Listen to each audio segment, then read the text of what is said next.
On the night of January 31st, 2025, a cyber attack struck the Kenyan Business Registration Service, or BRS.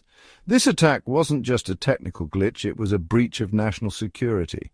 Hackers infiltrated the BRS system, gaining access to a treasure trove of sensitive information. This included confidential company data, registration details, and financial records. The breach sent shockwaves through the nation, exposing the vulnerability of Kenya's digital infrastructure. The gravity of the situation became evident as details emerged. The leaked data included information about companies owned by high-profile individuals. Current and former Kenyan leaders were implicated, their business dealings laid bare for the world to see. The attack went beyond a simple data breach. It threatened to unravel the intricate web of power and influence within Kenya. The public was left reeling, their trust in the government shaken. The BRS, responsible for safeguarding sensitive business information, had failed to protect its systems. This failure raised serious questions about the government's ability to ensure the security of digital data. The attack served as a stark reminder of the growing threat of cybercrime and the urgent need for robust cybersecurity measures. The BRS breach is not an isolated incident. It highlights a worrying trend of cyber attacks targeting critical infrastructure and government institutions in Kenya. In late 2023, Kenya Airways suffered a similar attack, crippling its operations and exposing the data of millions of passengers. These incidents underscore the vulnerability of Kenya's digital infrastructure and the need for a comprehensive approach to cybersecurity. In the aftermath of the attack, the Kenyan government faced intense scrutiny.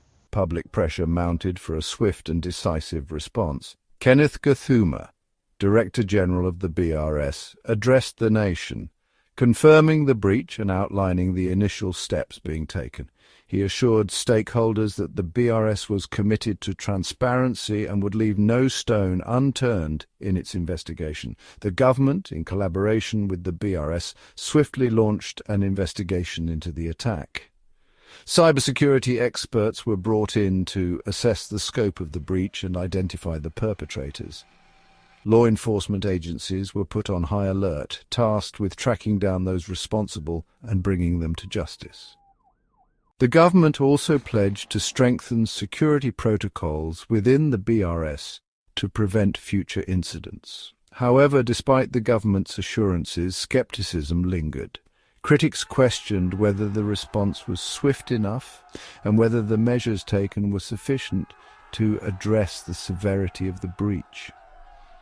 Concerns were raised about the potential for a cover-up, with some suggesting that the government was more concerned with damage control than with uncovering the truth.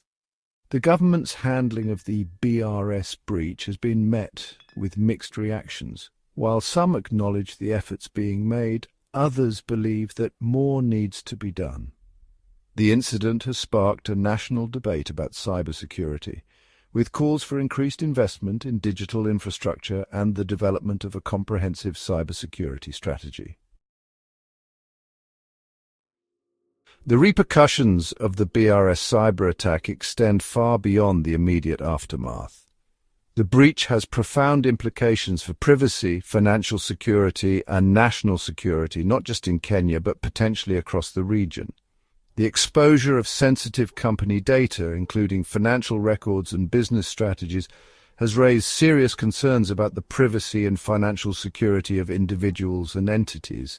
This breach could lead to financial losses, identity theft, and reputational damage, eroding trust in the business environment. Moreover, the leaked information about companies owned by current and former political figures has significant political ramifications. This exposure could potentially fuel corruption scandals, political instability, and erode public trust in the government. The incident could trigger investigations, prosecutions, and political upheaval. From a national security perspective, the BRS breach has exposed a critical vulnerability. The leaked information about strategic businesses and their operations could be exploited by hostile actors, threatening national interests and economic stability. This incident highlights the need for a comprehensive review of cybersecurity protocols for critical infrastructure and government institutions. The BRS cyber attack is not just a Kenyan problem, it's a stark reminder of the growing cyber threats facing the entire East African region. As countries in the region increasingly embrace digital transformation, they become more vulnerable to sophisticated cyber attacks. This incident underscores the urgent need for strengthened cybersecurity measures across East Africa. Governments and businesses alike need to prioritize investment in robust cybersecurity infrastructure, training, and awareness programs. Collaborative efforts, including information sharing and joint exercises, are crucial to building a united front against cyber threats. The BRS cyber attack serves as a wake-up call. It's a stark reminder that in our interconnected world, cybersecurity is no longer optional, it's an imperative. By learning from this incident, East African nations can strengthen their defenses and create a safer and more resilient digital future. This incident is a clarion call for collective action. It's time for East African nations to come together, share intelligence, and build robust cybersecurity frameworks. The future of the region's digital economy depends on it.